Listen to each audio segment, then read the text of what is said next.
Good evening, book lovers of the internet. Welcome back to my channel. If you're new here, make sure to subscribe because for every subscriber, I get a new subscriber and they also read a page from a book of my choice. So, in this video, I am going to be reviewing Volume 5 of Deadman Wonderland. It's been some time since I last reviewed a manga volume. So, this one, as usual, has about 210 pages and I rated it 4 out of 5 stars. And I think that this was a fantastic volume filled with gruesome scenes and even more horrifying intentions.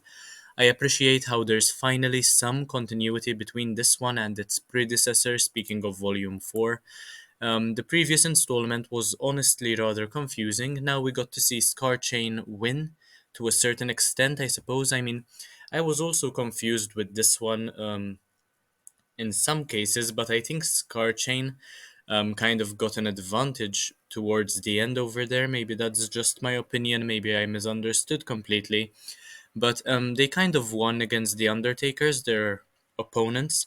There are some characters I empathize with, which is always a good sign as it means that they have a shred of development. And finally, we didn't get a volume where we just got a bunch of new characters without proper explanation as to who they are. The notion that death is salvation is oddly relatable, I suppose, yet rather depressing. And I was not expecting the series to head into that direction. And in fact, perhaps due to this reason, I feel really bad for the characters Nagi and Karako. Throughout this battle, the main character, or the protagonist of the story, the guy who is meant to be the protagonist, though he doesn't really seem to be, he is quite pathetic and boring, as a matter of fact. He does seem to improve in his blood bending abilities. We finally got an explanation regarding the sweets. By the way, the sweets that keep the dead men from dying after 3 days from intoxication. And if I understood properly, Scarchain basically has a huge stack of them to keep the dead men from getting poisoned after 3 days. And in fact, Ganta manages to survive because he finally gets a sweet from Nagi to keep him alive. This was honestly one of the better volumes so far, and I think it's probably even better than the first one, to be honest. I really like how action packed and action filled it was, completely shrouded with action, and we finally understood what the characters' intentions are and what they're meant to be doing. Um, and I can only hope that from here on, the story just continues to become more interesting. I mean, there are 6 volumes to go, if I'm not mistaken, 6 or 7 at most. So I'm about halfway through at this point. It quite honestly ended on a rather strange note, as I'm not sure whether Ganta killed Genkaku or what he actually did to the guy who was meant to be the antagonist. These aren't spoilers, particularly, just in case you're curious, because the book is filled with death and I'm starting to think that everybody is going to die eventually anyway. Um, I basically know that Genkaku just butchered or massacred even everyone and even tried to manipulate Nagi, who was the leader for Scarchain, to destroy his own group, his own people.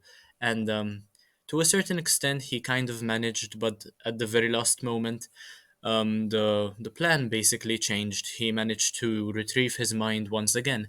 I love the concept of psychologically altering your opponents to your advantage in any sort of text. Um, it's always very interesting to see how the antagonist manipulates the protagonists or people who are on the good side of the story to their advantage, and it always creates a satisfying conclusion whether they win or they lose, because there is this sort of character who is an in-betweener who you end up loving the most anyway. So it's a very bittersweet, but it's also a good way of writing a character, in my opinion. Um, I think this one was very well written. It was also a harrowing volume whereby the author and the illustrator, respectively, Kataoka and Kondou, not only do not hold back from torture, thoughts of including rape in their tale and suffering, but also of glorifying death and presenting it as though it's a form of salvation. In a way, I could argue that it is satanic, but I don't think that they had any of that sort of stuff in mind. But it is demonic to say the least. maybe not satanic, to not to bring religion into this, but demonic. Probably, you would also agree with me. I suppose completely crazy to sum it all up with one word. All of this without mentioning what the actual leaders of Deadman Wonderland are up to and what they're hiding from the government. So basically, there are so many layers to this, and we are trying to just peel them away like one would with an onion. But there is so much that we have left to know, and the action is a very satisfying distraction from what is going on behind the scenes and from what actually matters. So I am satisfied with this volume, but I am also curious to see what will happen next, and I am also certain that the story will continue to improve from my previous readings of various series and watching many shows as well and watching movies, that sort of stuff. Anyway, that's all I had to say about Deadman Wonderland Volume 5. If you enjoyed this video, make sure to subscribe, like, comment, share. I reply to all comments, I read a page for every subscriber I get, and make sure to do anything you can to promote my channel so that we get 100,000 before the year finishes. Anyway, thank you so much for watching, and I'll see you in the next one very, very soon. Bye, guys.